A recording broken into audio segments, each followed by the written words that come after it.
Hey everyone, welcome to Comic-Con at Home. I'm so happy you could join us for this virtual panel with a cast and producers of The Capture, which is streaming exclusively on Peacock. My name is Philiana Ng, Senior Editor of TV at Entertainment Tonight, and we're going to be digging into this excellent British drama that explores the kind of increasingly blurred lines between what's real and what's not. And the show asks the question in this kind of post-truth era, can we really believe what we see? But before we dig into this series, I'm going to introduce the panelists who are spread out across two continents. First, from the UK, we have series creator, writer, and director Ben Chanan. Hello. Executive producer Rosie Alison. Hello. Holliday Grainger, who plays Detective Inspector Rachel Carey. Hi, guys. Hi. Callum Turner, who plays Sean Emery. Hello. And from the US, we have Ron Perlman, who plays Frank Napier. Hi. And Famke Janssen, who plays Jessica Mallory, someone we meet later in the series. Hi, everyone. Awesome. Hi, guys. Thanks for hopping on and doing this. Has it been a while since you've all kind of seen each other in kind of one room, or when, you know, how? We've all been in lockdown. Yeah. Many months. I've seen I it think it lots was about a year ago at a rap party. Yeah. I last saw Ron in Gelson's, actually. Yeah, but since then, yeah, I've just seen a lot of Callum over the computer. Awesome. Before we get into the Q&A, we're going to play the trailer just so everyone at home can kind of get a better idea of what the show is. Ben, do you want to kind of tee up what the show is about? The show came about through my work in documentaries. As I realized, I worked with the police quite a lot in documentaries, and I realized that increasingly people are getting convicted through video evidence more and more reliably. And at the same time, you can now get apps on your phone that take, do digital face transplants that are cheap, effective, and convincing. And I thought to myself, what if those two technological and criminological developments were to collide? So that was the kind of inspiration for it. Cool. Yeah, let's play the trailer. In the last few hours, dramatic footage has emerged online, depicting a man believed to be former soldier Sean Emery attacking and abducting a woman. That's him. A woman's missing. And Sean Emery is our suspect. Is anyone going to tell me what the problem is? You're under suspicion for assault and kidnapping. You do know that your suspect's a national hero? 2 tours in Afghanistan, 1 in Iraq, and how do we repay his service? You mind telling me where she is? What happened between you and Hannah Roberts? She kissed me, she got on a bus, that's the last I see of her. This ain't what happened. This ain't what happened. None of this happened. This ain't real. What have you done? This ain't real. What have you done? What do you mean he's gone? He's escaped from an emergency exit. Run facial rec, make him a target. Sean claims this has somehow been fabricated. Almost anything is possible these days. If properly done, it's impossible to prove. What are we tiptoeing around for? I think someone's tampering with evidence. We don't know whose turf we're treading on. I understand you have this drive, but counterintelligence, you can rarely see the whole picture. I know, when they say move along, nothing to see, they're lying. The police think I've done it, my ex thinks I've done it, and between me and you, there are moments when I'm scared that I've done it. If you knew what was at stake, you would walk away and pretend this never happened. The intelligence community has hurt a lot of people. We need to find the soldier. Found out which school his daughter goes to. If you could see what we are working on, I'm talking about images that'll haunt you for the rest of your life. While you're watching everybody else, don't ever assume there isn't somebody watching you.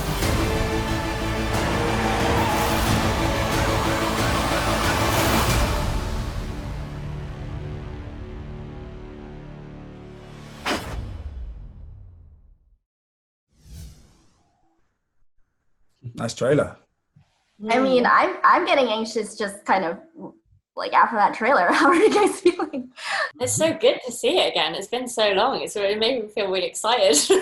It's pretty dynamic. It's one of the, it's very rare to have a writer-director do the whole thing. So Ben has both written all 6 episodes, directed them all, and he's a master storyteller. And he came up with this extraordinary sort of unmissable thriller where you really, it makes you think. It's got the big picture,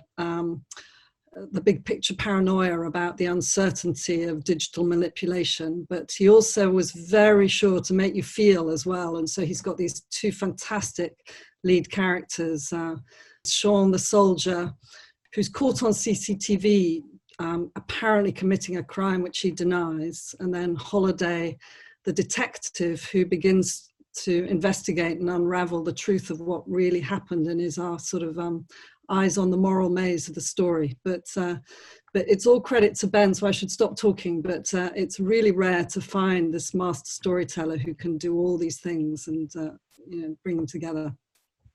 No, keep talking. Thank you very much. I mean, I certainly didn't realize how contemporary it was going to be. I started writing this before the term deep fake, before I'd heard of it, before it became a common phrase. Even fake news wasn't really a household phrase when I started writing. And then as I was writing, the news started to catch up with the story, and I started to factor in the language of the day into the dialogue. Otherwise, it would have felt weird, people not referencing those things. But clearly, we're living through a time when every piece of footage, every piece of news is being questioned, and rightly so. But then the flip side of that is that that's being exploited by people as well. To the point where it suits certain politicians to, if we don't quite know what's real. Yeah, I mean, you kind of mentioned the 2 kind of amazing lead characters. Holiday, you play Rachel, who is this ambitious, kind of eager, very skilled detective who's kind of thrown into the mix in this high-profile Sean Emery case, right? What stood out to you about Rachel that kind of immediately drew you in?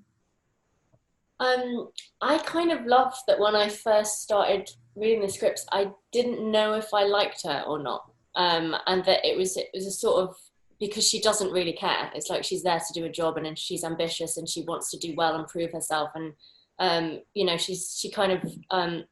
she's not necessarily a people pleaser. And I just love Ben's, the way that Ben weaves such a moral conundrum for Carrie throughout the whole series, that she's, when we first meet her, she has such faith in the authorities and the institution of the police, but she also has like an incredibly strong moral compass and a need to fight for and get to the bottom of the truth. And when those 2 aspects of her of her faiths like collide, there's this kind of complete moral maze that she goes through. Awesome. And Callum, I mean, first of all, congratulations on your BAFTA TV nomination. Thank you very much. Was that a pleasant surprise? Yeah, it was a lovely surprise. Yeah. What intrigued me about Sean was kind of, there's a point in the series when even he starts to question his own understanding of the truth. As an actor, how did you kind of approach playing that internal struggle? Like, he's constantly on edge. Well, I always saw Sean as like a freedom fighter of his own mind in some sense, because you meet this man as he's in the limelight. He's famous for something that no one wants to really be famous for killing someone. And he's questioning how he got there, how he got to that place. And he's really trying to change how the world views him, how his family view him, how his friends view him, how he views himself. And he's about to do that. He gets off with the case in the first episode, and then he's dragged back into this nightmare. And on a higher level, it could be like a long day's journey into the night, kind of man searching for his soul journey that he goes on. And I just wanted to do that. And then on top of that, there was working with Ben and Holliday and Rosie and those guys and the BBC and a character that was really intelligent. I think both the characters that Holliday and I have are working it out as we're going along. and alongside the audience. And I think that's one of the reasons that it's so gripping, because no one's ahead of anyone at any stage. Yeah, definitely. Ron, I mean, you've made a career out of playing badasses, I feel like Hellboy and Clay and Sons of Anarchy. Frank kind of falls under that umbrella too, but there's a limit to his power. What was appealing to you about Frank and the lengths that he kind of goes to complete his missions? Very similar to what Holliday said. First thing you want to do is figure out where you fit into the story. And the thing that was so smart about the way Ben rendered Frank was that all the way to the end, you don't know whether you're dealing with the good guy or the bad guy. You don't know whether you're supposed to feel sympathy for this guy's plight, or how he views his place in the world and his job, or whether he's a monster and will do anything in order to justify his agenda. His agenda seems rather to be the tail that's wagging the dog. And so the whole kind of thing is a mind, I can't use the word, right? Anyway, if I could use the word mind, I would use it, but I can't. So, the notion of there not being any relief for the audience to figure out, wait a minute, I'm having so much trouble keeping track of who's the good guy here, who's the bad guy here, and Frank is the head of the class when it comes to that head fake. Definitely. Famke, you're no stranger to playing fierce women, and Jessica Mallory, although she doesn't come in until like late into the season, Jessica Mallory is someone who kind of lords over Frank a little bit, right? And your introduction you make quite a splash when you come in. What do you want people to know about Jessica, and what did you like about this character? Foremost, I was very excited to be part of the project because I thought Ben did such an incredible job with the screenplays, and I've been spending my time between London and New York for the last couple of years, and I was just struck when I was in London by how many CCTV cameras there are. I've never seen anything quite like it. So, and I'm one to get very much involved in the whole Big Brother sort of conspiracy theory and whatever. So when I read this piece, I was like, this is so of the moment. This is so timely. This whole notion of fake news, of not knowing what's real, of constantly having to fact check and double check everything. And this is an absolutely frightening notion of what could happen in the world, in where we, in the world that we live in today. And so I thought it was the story that had to be told, and it was done so well by Ben, and then the cast that he put together is, Rosie obviously is an amazing producer. So it was just it was a no-brainer in terms of signing up to do it. And Ron and I had just worked on Asher the year prior, a movie that Ron also produced. And so it was really nice to come in and have a different dynamic between us as characters than we had before, and sort of coming in as this looming, dark figure from the CIA, and we're not entirely sure what her motives are and how deep this potential conspiracy or whatever it is runs. So those were some of the reasons why I ended up saying yes to this. Plus, I got to be in London, which is one of my favorite places in the world. So. Yeah, pretty awesome deal. For the cast, I mean, were you familiar with this world before? What kind of prep work did you do to become familiar with this world if you weren't before, and to play your characters? Yeah, I felt like I was familiar with the detective world just from watching detective shows. I love the killing, I love the bridge. I've always been a fan of them, but I didn't really know much about the actual police force. But Ben's script, was so well researched that reading them, I felt like I could see the differences between my expectations and what was on the page. But I managed to get I managed to worm my way in with the Met and do a week's shadowing in the homicide department. And and also shadowed a couple of other women that were sort of at Carrie's level, that had a similar background to her, that had transferred freshly to homicide. And that was just to see what actually happens and to pick people's brains as well, to just, try and find holes in Ben's script, and there weren't any. It was like, to say, does this really happen? Would this happen? And just the terminology used and everything was amazing. And also Ben set up a few meetings with his counter-terror advisor, which was completely eye-opening and mind-blowing as to, what is probably happening, what's possibly happening, what definitely is happening. Yeah, that was interesting. You ended up on an actual murder investigation, huh? No, I did. Wow.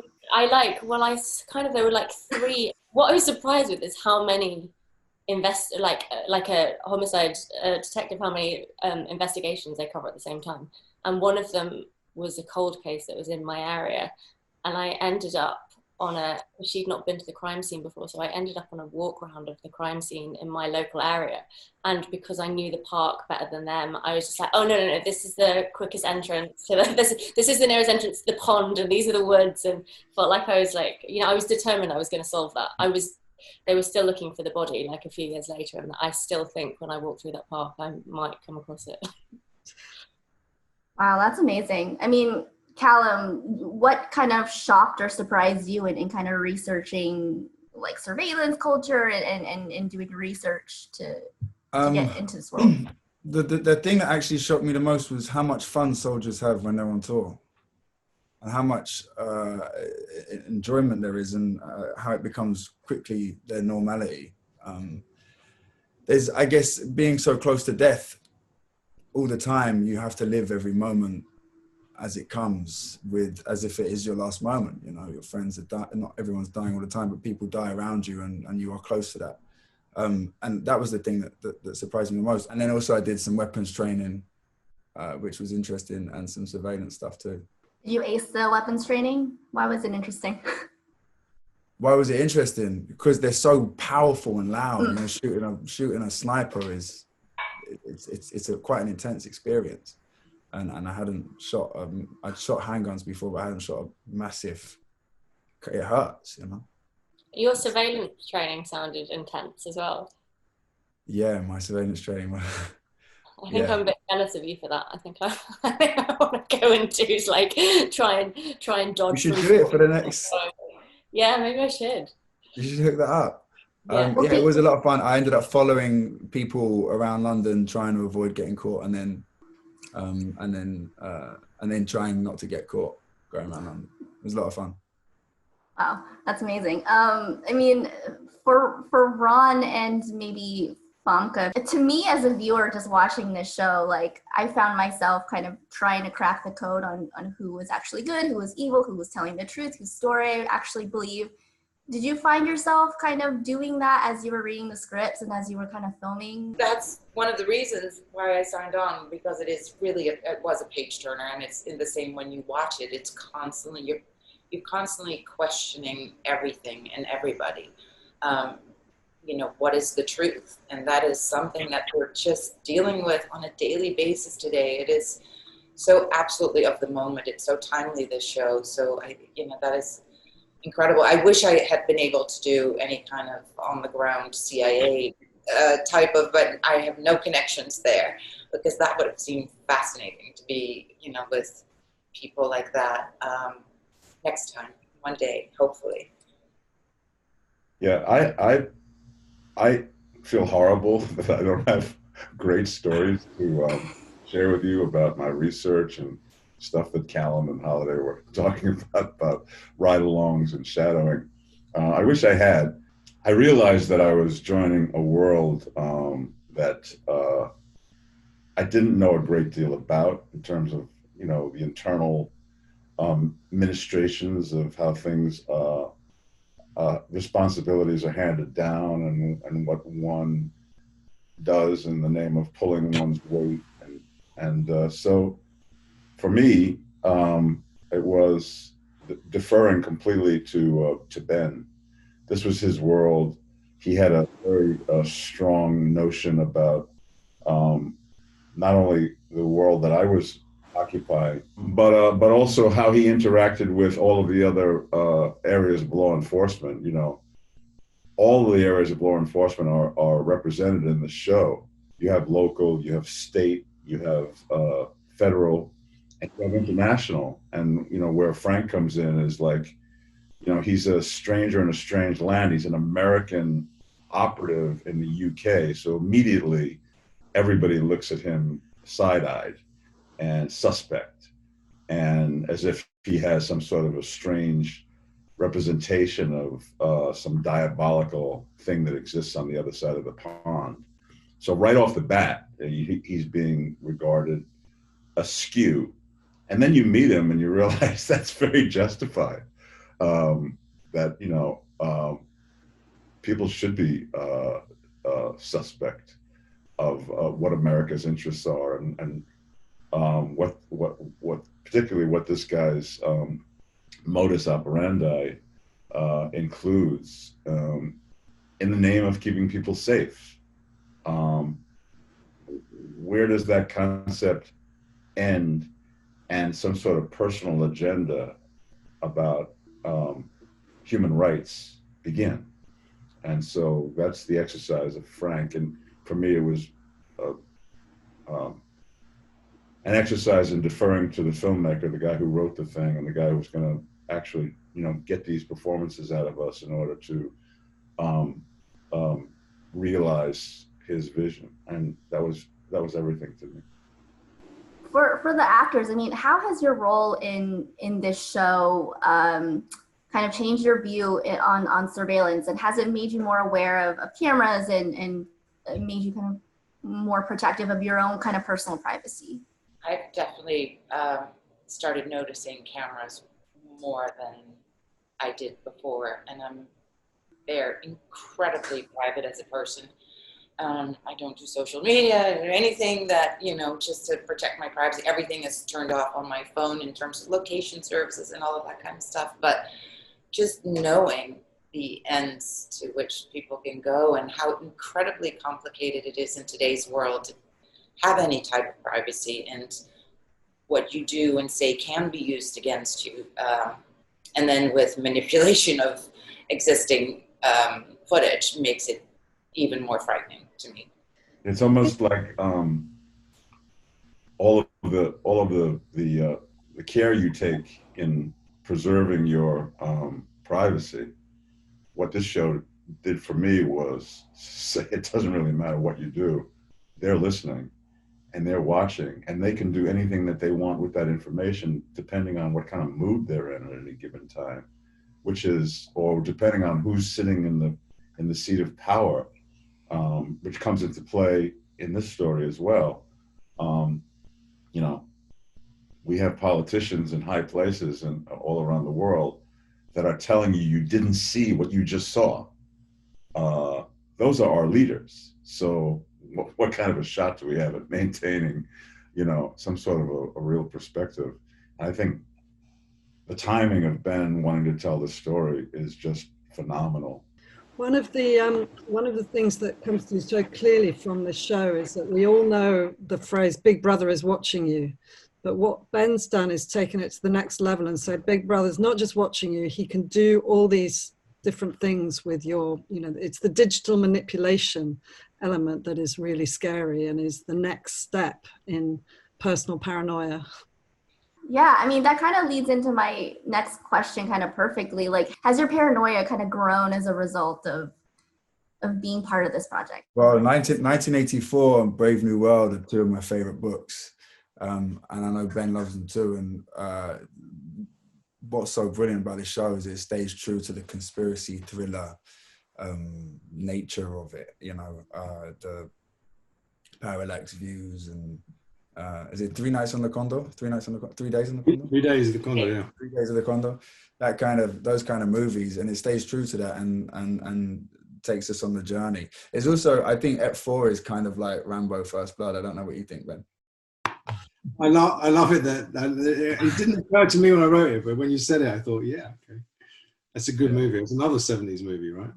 Is it 70s or is it 1980? Might be 80s, yeah. come on, Rosie, you know. I don't know when it was. That's not my scene.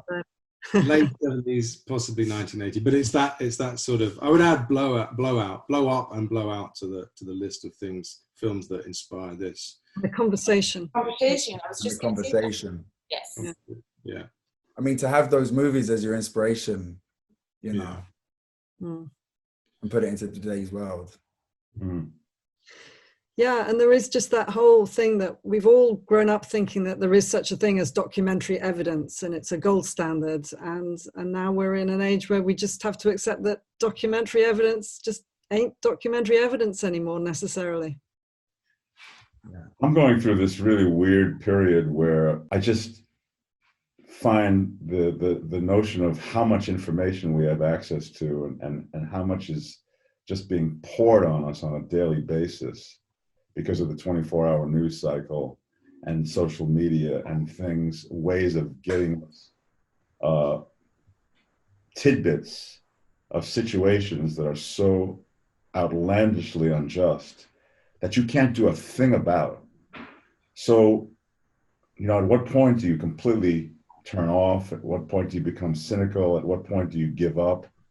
At what point do you say, you know, I can't, never for the grace of God go I can't fix all of the ills of the world, so I'm just going to stick to my little tiny little corner.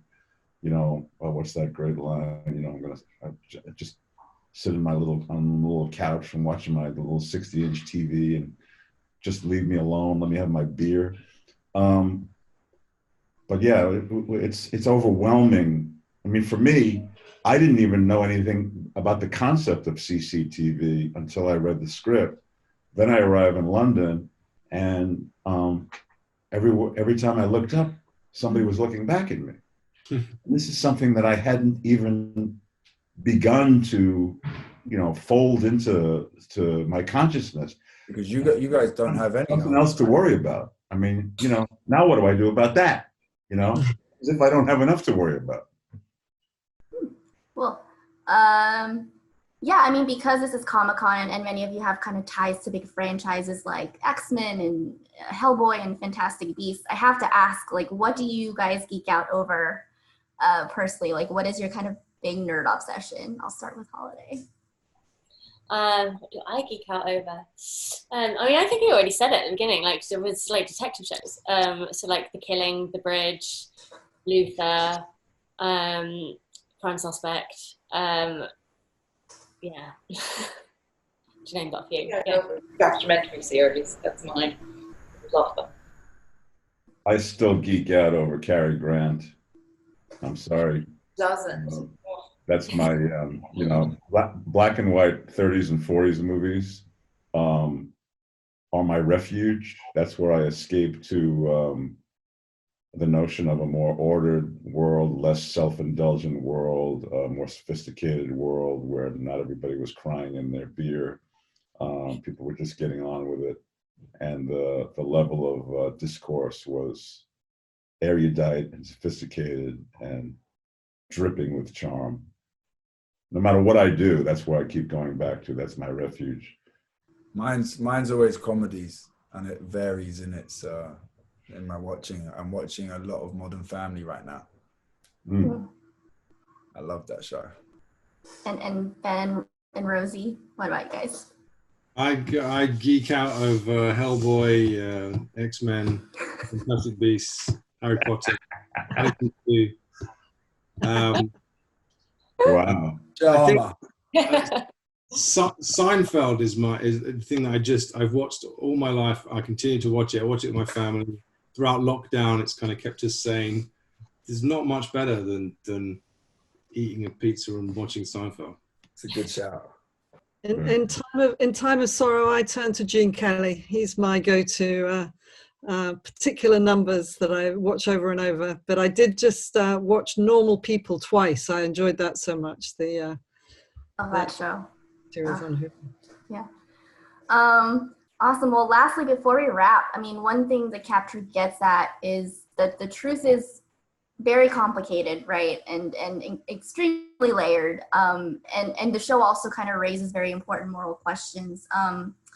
Ben, I'll throw it to you. What do you want people to take away from the series, and what questions you want people to ask that they didn't before? I suppose the central question is, in a world where every piece of video footage could be manipulated, how can we believe what we see? Awesome, very succinct. Cool. Well, I think that's all the time we have. I mean, thank you so much for joining the cast and producers of The Capture for this virtual Comic-Con at Home panel. You can watch all 6 episodes of the first season exclusively on NBC Universal streaming service, Peacock, and the series will be back for a second season at some point. Yeah, thanks again to Ben, Rosie, Holliday, Callum, Ron, and Famke for a great discussion. Thanks, guys. Thank you. Nice to see you all too. Nice seeing everybody. Great to see everybody. Big hug. Yeah, me too.